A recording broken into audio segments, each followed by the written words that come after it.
Hello, I'm Dr. Ben Foley. I'm one of the campaigns and policy leads at Wheels for Wellbeing.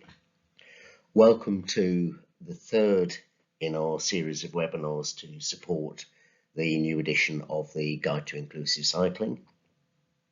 This webinar is about micromobilities and disabled people. To illustrate the first slide, there are a number of sketch drawings of disabled people using a variety of mobility aids. So from the left we have a wheelchair user using a power add-on with their manual wheelchair. We have another wheelchair user whose manual wheelchair has a hand cycle attachment to it. We have someone walking with a guide dog. We have someone sitting on an e-scooter. We have someone standing on a scooter. We have someone who is sitting in quite a large mobility scooter. We have another person standing on their only leg, partly supporting themselves on the handlebars and saddle of a small folding cycle, on which are also clipped or strapped a couple of crutches. We have a person using a fairly substantial power wheelchair, and finally we have someone riding what looks like it's a standard cycle with a child seat.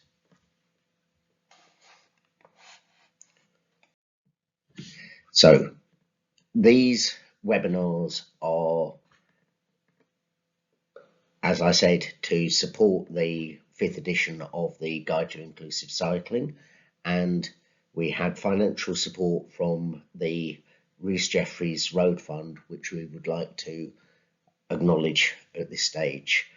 In doing so, we also need to make it clear that any faults or failings, both in the Guide to Inclusive Cycling and in this presentation, are our responsibility and not the responsibility of the Rhys Jefferies Road Fund at all. And similarly, any viewpoints are our views and not those of the Rhys Jefferies Road Fund. So, to outline where we are and how this fits into the series.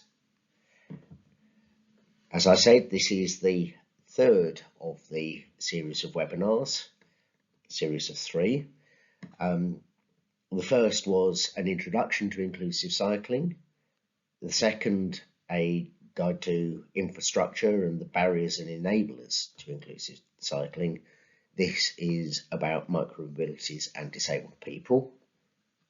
And in this webinar, we apply the principles behind the guide to inclusive cycling to what is, we think, a particular hot topic at the moment. So in this webinar, we look at disabled people and the mobility gap and look at where micromobility fits within that juxtaposition. Also in this webinar, we look at disabled people's mobility as it's covered by UK law, and the two principal areas where it's affected are when it comes to the law around so-called invalid carriages and also the legal position of e-scooters. And we look at where things are going in future for disabled people's mobility.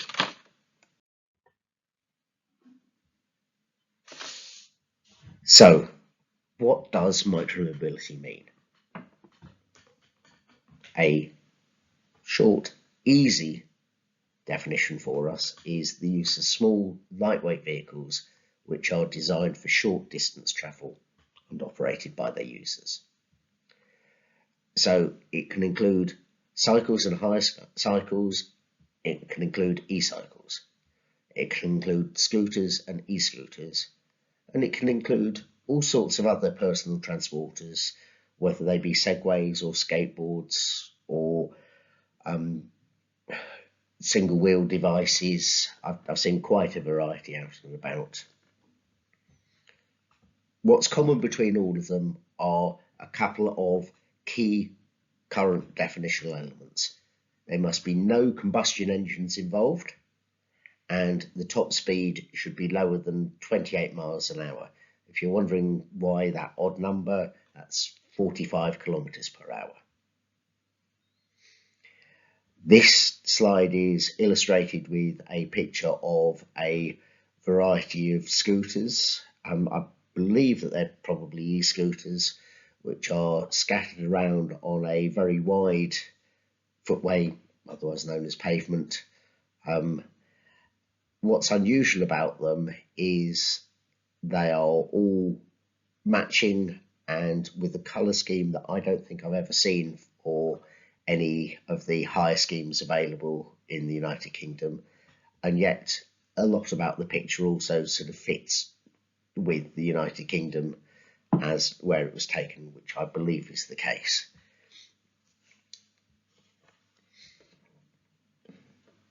When we look at micromobility in general,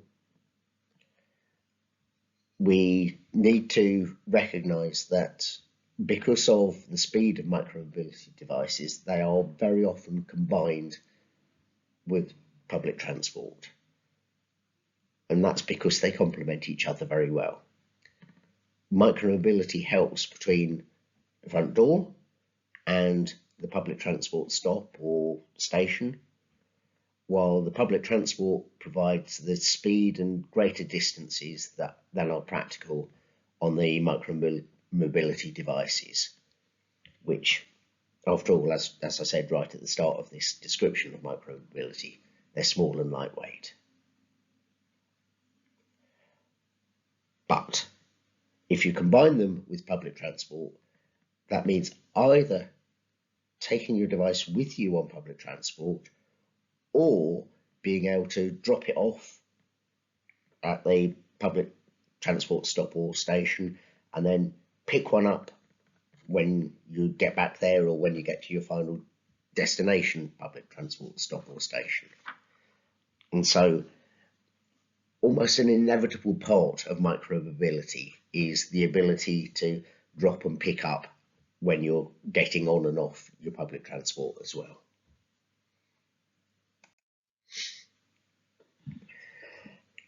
But how does all this fit with disabled people?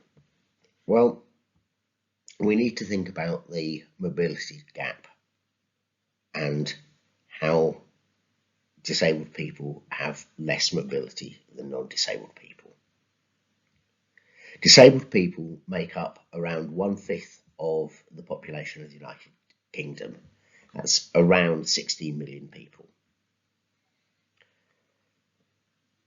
And when we think about disabled people, one of the key factors that affects our mobility are the extra costs of being disabled, which Scope have calculated as being more than £1,000 a month compared with households without a disabled person for every household that does include at least one disabled person. £1,000 a month.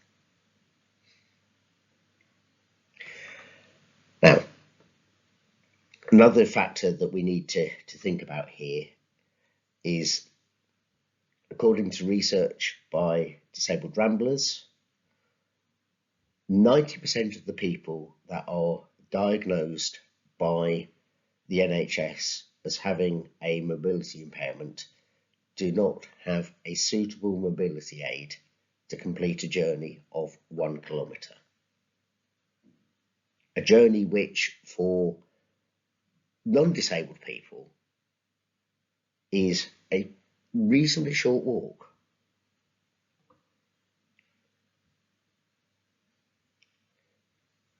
It's not just, though, getting out and about doing the equivalent of walking, which is a major barrier. Transport for All research has shown that disabled people have barriers across all transport modes.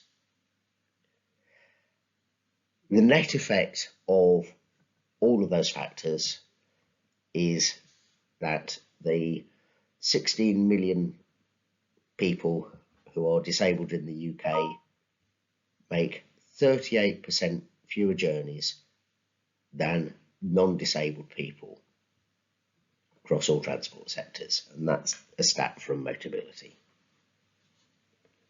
A really substantial mobility gap. You know, disabled people are making significantly less than 2/3 of the number of journeys that non-disabled people are making. So where does micromobility come into this? Why is it so important? Well, the information about financial difference there. Often disabled people can't drive because of financial reasons, simply can't afford it. It's expensive having a car and maintaining a car and driving it around. And also, a lot of disabled people are excluded from driving by medical exclusions. And so, disproportionately, disabled people can't drive.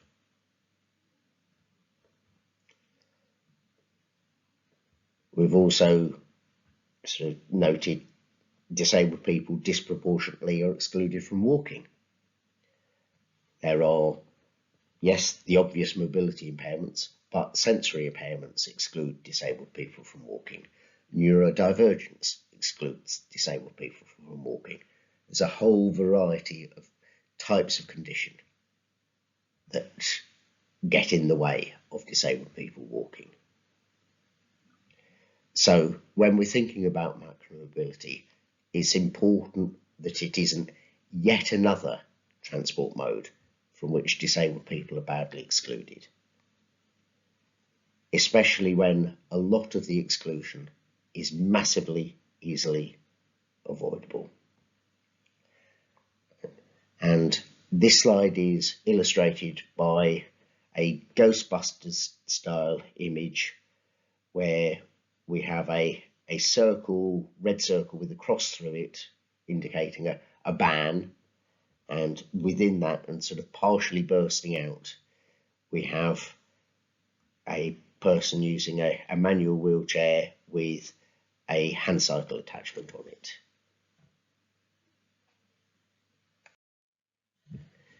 So why is micromobility yet another barrier for disabled people?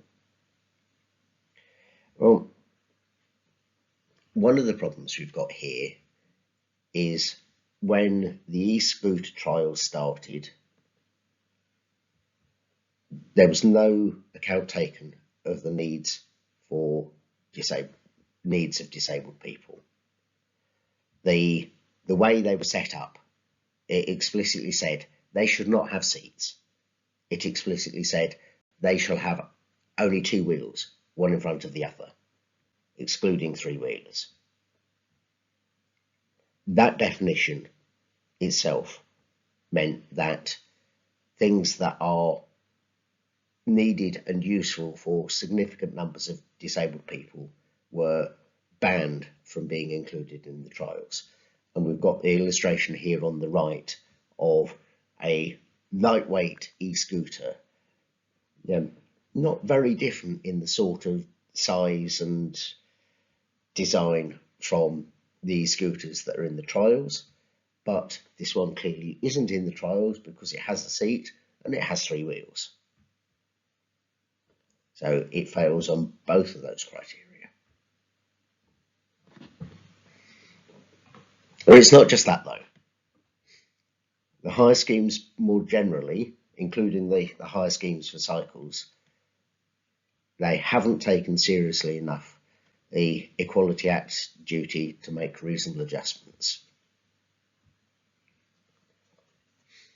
And so there aren't really significant adjustments to how they operate to account for what disabled people need. Neither have they really taken into account the public sector equality duty, despite the fact that public infrastructure, the highway, the pavement is being used, and each of them is operated under a contract with a local council. The public sector equality duty says that they should be making use of the opportunity to promote the equality of disadvantaged people in a variety of categories of disadvantage, including disability. It seems to have just been pretty much ignored. Further, there are some of the aspects of the way the schemes have been designed that, in addition, unnecessarily, if you like, have further excluded disabled people. And so, for scheme after scheme after scheme, the requirement is someone hiring a micromobility device has a driving license. So if you're already excluded from driving because on medical grounds, for example, you're also excluded from using what might be a much better alternative. There should be another way of dealing with what they're trying to cover by that, but there isn't at the moment. And then there are elements of what we'd consider to be lazy product design. So disabled people have been excluded, again, unnecessarily there. Things like, you need a mobile phone to unlock it, but the mobile phone interface isn't as usable by disabled people as it should be. Or we have some of the cycle design, where a better designed cycle would enable more disabled people to use it than those that are currently available. Or we have a lot of situations like illustrated on the left hand side of the parking of the higher micromobility devices blocking pavements. And so in this picture we have a road junction where by the road junction there have been parked dozens of hire cycles. In the foreground here we have a pavement and a dip curb, which when I took the photo would have been my natural way to go down to cross the road at the dip curb to get to the other side, but there's no way I can get to the dip curb on the other side of the road because there are just so many hire cycles in the way. You can't even work out where on the other side of the road the dip curb would be. If you could work it out, then you'd have to move half a dozen hire cycles before you could get to the dip curb. Obviously not practical.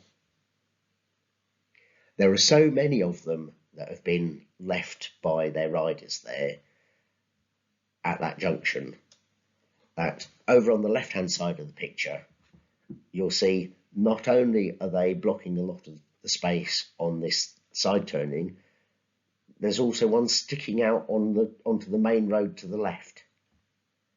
And so a pedestrian walking across who doesn't need the dip curb, even they won't be able to get to the pavement on the other side of this side turning without walking in the main road, which is to the left.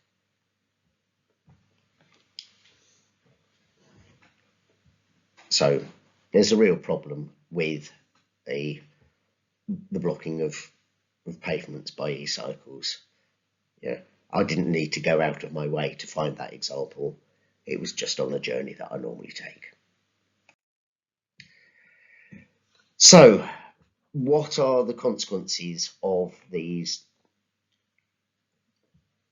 failures to account for disabled people with micromobility? Well, we're even more excluded, even after the invention of technologies that could help us improve our mobility. And so disabled people need changes. We need changes both when micromobility devices are fully legalised, and we need changes to the regulation of mobility aids. So We need changes to the regulation of mobility aids. Where are we at the moment? What's the current situation with the law, with legislation? Well, we currently have a situation where disabled people use quite a wide range of mobility aids. We use sticks, canes, prostheses, wheelchairs, rollers, mobility scooters, cycles, e-scooters, and assistance dogs, amongst other things. Some of these are legally recognised as mobility aids in legislation. They're called invalid carriages in the legislation. Importantly, others are not. And for those other devices that are not legally recognised as mobility aids, we get the situation of disabled people who are often prevented from using what's the most suitable mobility aid for us, not because it's actually practically difficult or too expensive or anything like that, just because it's not permitted where we need to go to. And the aids affected by those sorts of restrictions include cycles, they include power add-ons to wheelchairs, and they include some mobility scooters. This slide is illustrated by 4 illustrations. On the left-hand side, we have a rollator in a sort of 3-wheel design with handles above and quite a large bag. Underneath that in the illustration, we have a variety of sticks. We have both walking sticks and I think 3 canes as used by visually impaired people, one of which is a long cane with a bobble on the end for rolling along to help a visually impaired person detect obstacles. In the middle here we have a picture of a power add-on that is added to a wheelchair, and to the right we have a picture of a tricycle, and some of you might think that doesn't look like a tricycle. This is a Delta format tricycle, whereas we're more familiar with tricycles which have 1 wheel at the front and 2 at the back. This has 2 wheels at the front and 1 at the back. It's still a tricycle, just a different way of arranging the wheels. So, what is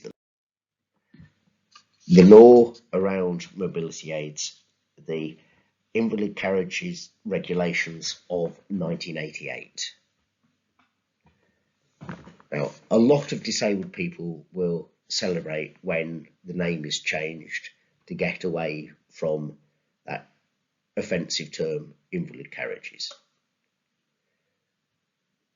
It's important, though, that we have higher standards and more ambition for change than just changing the name. There are some real problems with the legislation. To understand the legislation, though, you need to know that there are 3 classes of so-called invalid carriages under this 1988 regulation. The first one is relatively simple. Class 1 is manual wheelchairs. No power assist. That's illustrated on the left-hand side of this slide with a sketch of a manual wheelchair. In the middle of this slide, we have the 2 broad types of Class 2 invalid carriages. We have a relatively small power chair, and we have what is, by the standards of mobility scooters, quite a small mobility scooter with the seat on a stick sticking up from the base, and we have the handlebars also on another stick standing up from the base. To the right, by contrast, we have an illustration of a Class 3 mobility scooter, something much more substantial, where we've got,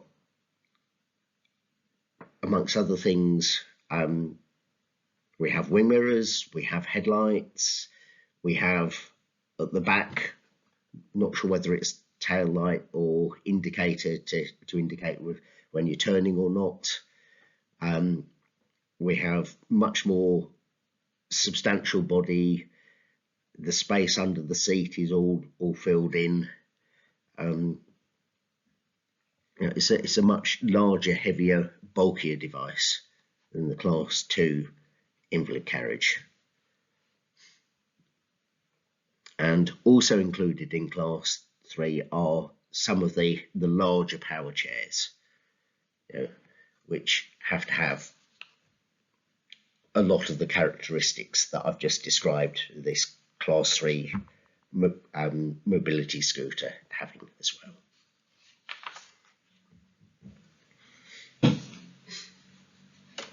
You can find more information about the legal classifications on our website, including by following the QR code on the slide. Now, so those are Class 1, 2 and 3. What isn't an invalid carriage? Well, got 3 illustrations here of things that might possibly not be invalid carriages. It's important to note, if something doesn't count as a so-called invalid carriage, it's not legal to use in public space. So on the left, we have something which looks really quite like a manual wheelchair. There's no motors around, but rather than being pushed by hands on the handroom, there are levers to push and pull backwards and forwards to crank this mountain trike, as it's called, to get about. That does not fit within the definition of a Class 1 invalid carriage, and so it is not legal to use in public space. In the middle, we have a power add-on which may or may not meet the regulations. If it's not restricted to 4 miles an hour maximum, then what's illustrated as a power add-on, we're pretty sure wouldn't be a legal device for use in public space. But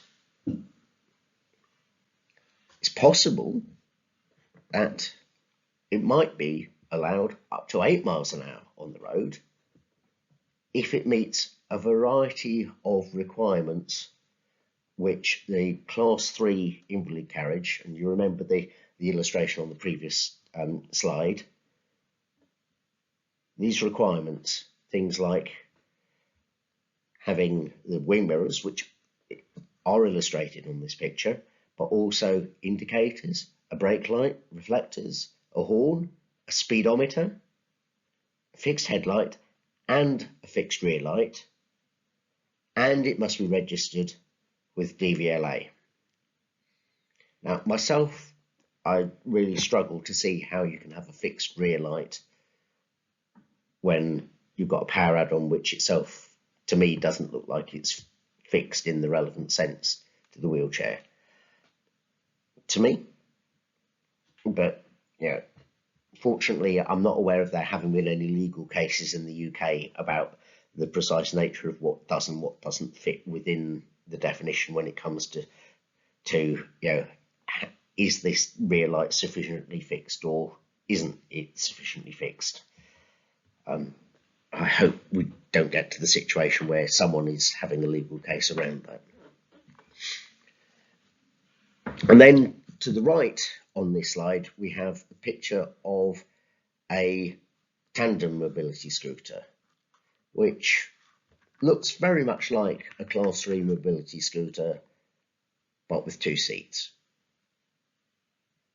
This isn't legal in public space in the UK because the law quite clearly says no passengers are allowed.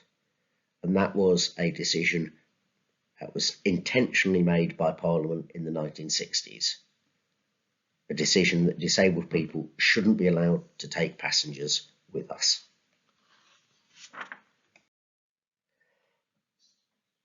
And so, what happens as a result of this legal situation?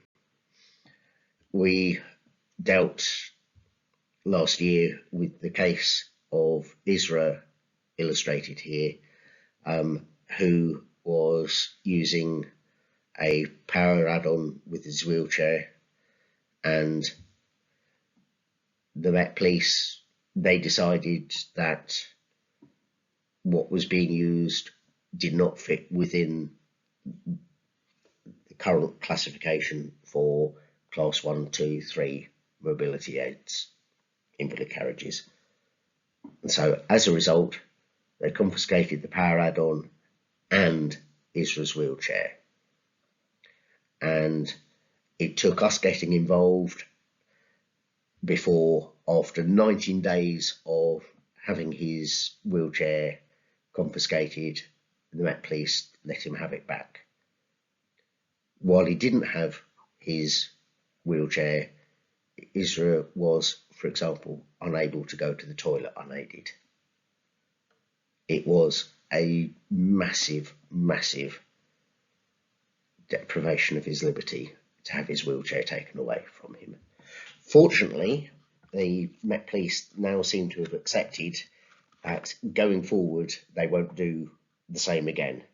So we're looking forward to an improved situation for disabled people in London who are in positions where in the past the Met Police might have confiscated a wheelchair. However, that's just a local decision by the Metropolitan Police, and we would like to see that as being the situation which we can rely on up and down the country, that we don't get our wheelchairs confiscated unless we're in a situation comparable to one where a non-disabled person would need physical restraint. We're not there yet, we're working on it. A couple more examples of the consequences of the law as it is at the moment. So we have a description of a case on the left here of M, a mobility scooter user.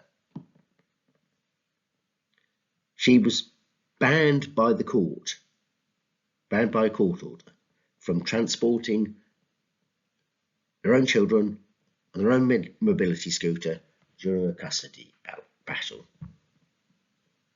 Why did they ban it? Well, because doing so would be to break the law, of course. But that then meant that M was forced to choose between breaking that court order or alternatively not getting their children to school. And if you don't get your children to school, you can be deemed by the courts to be an inadequate parent. And so the state of the law at the moment put M in a very, very difficult legal situation.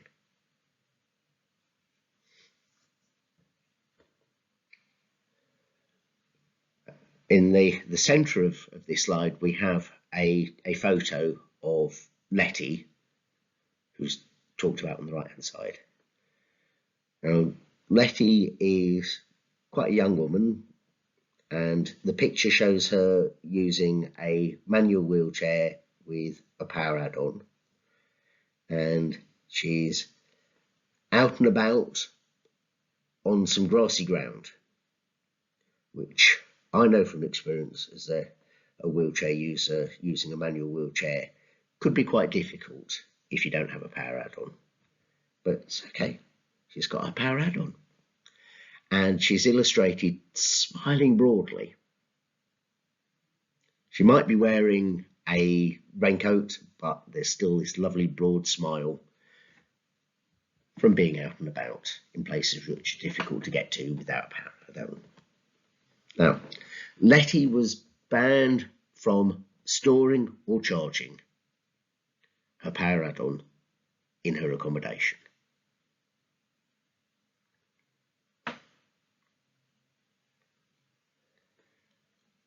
Her accommodation provider would just, no, you can't bring it in, not allowed. And so she had to leave it somewhere which was further away from her accommodation than was really good to cope with. The result was that Letty suffered physical injuries. The difficulties getting between her accommodation and where her power add-on was stored and charging, that was sufficiently difficult to mean that Letty was suffering isolation, and because it was being stored and charged somewhere where it was cold and therefore stored and charged against manufacturer's instructions, the battery suffered permanent damage. Now, after multiple months of effort from Letty, and Letty taking legal advice, eventually the accommodation provider themselves, they took expert fire advice. And that determined it had always been safe for Letty to charge her mobility aid in her accommodation. But in the meantime, she'd suffered physical injuries, she'd suffered isolation, and the battery had been permanently damaged. Fortunately, I believe that they have replaced the battery, but that's not the same as not having the problems in the first place by any means. What's common between both of the situations illustrated on this slide is that if disabled people had a clear right to have, use, store, charge our mobility aids, these things wouldn't have happened. There is need for the law to positively outline a right, not just get rid of the laws that say we're not allowed to do things, but also to positively assert that disabled people have mobility rights. And so that's something that we've been working on. So looking forward, where are things going? Well,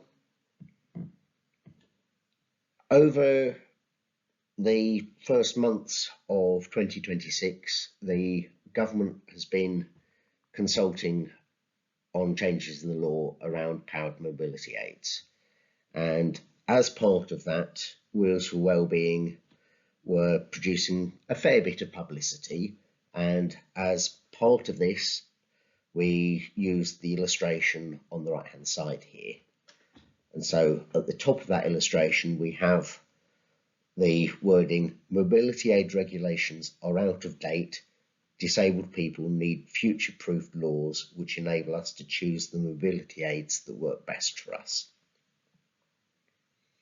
Underneath that, on the left-hand side, we have a masculine presenting person holding up a scroll on which there is the wording, Ye Olde Invalid Carriage Regulations 1988. And he's saying, Also on this illustration, we have 3 speech bubbles coming from different people using mobility aids.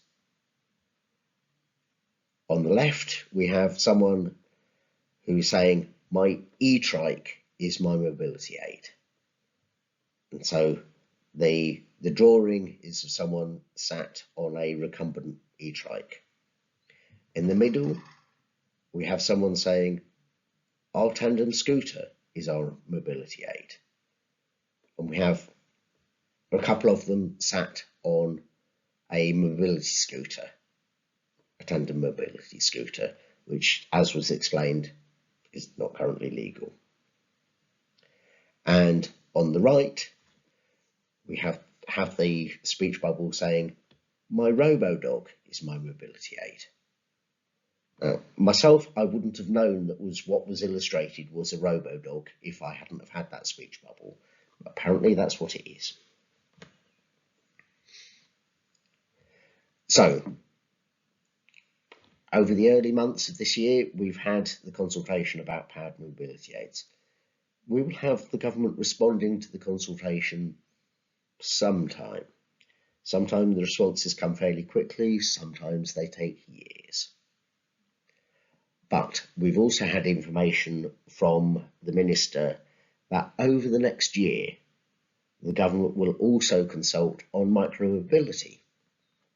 And that gives us another chance to influence relevant law, since so many of the devices that disabled people could use, want to use, also fall within what's likely to be the definition of micromobility devices.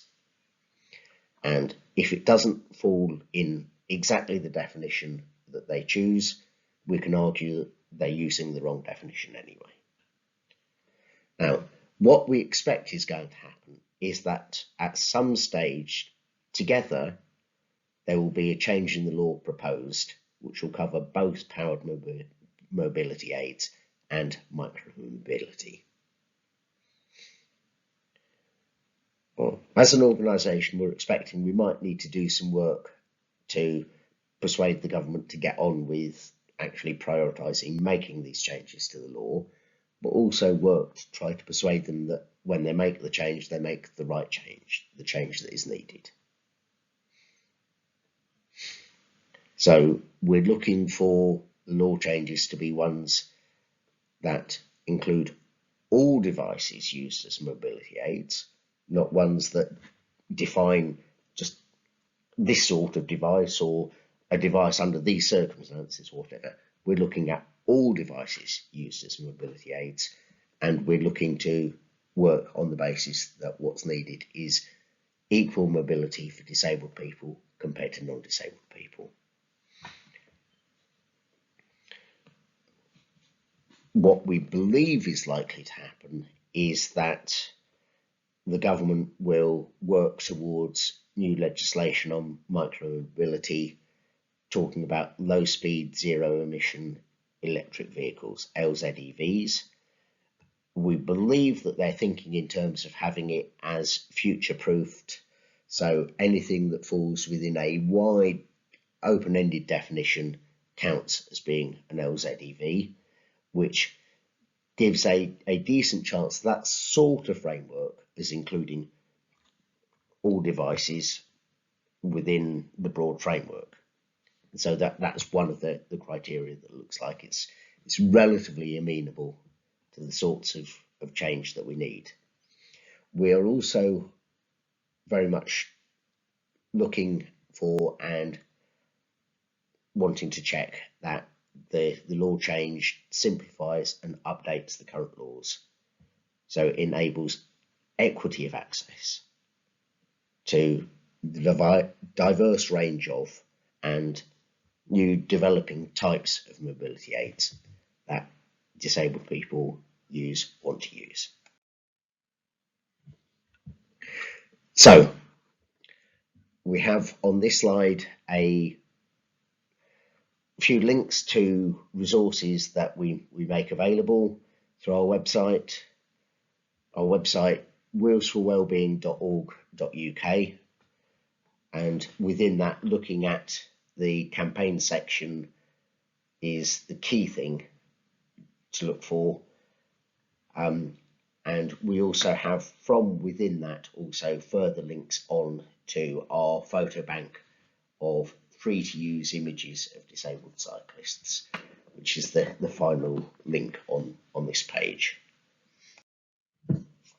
So thank you for listening. You can go to our website as explained to read our 5th edition of the Guide to Inclusive Cycling and to look for the resources. And if you want to come to us for information about our training and consultancy services, we'd very much appreciate hearing from you. The thing to do is to email info@wheelsforwellbeing.org.uk. Thanks very much.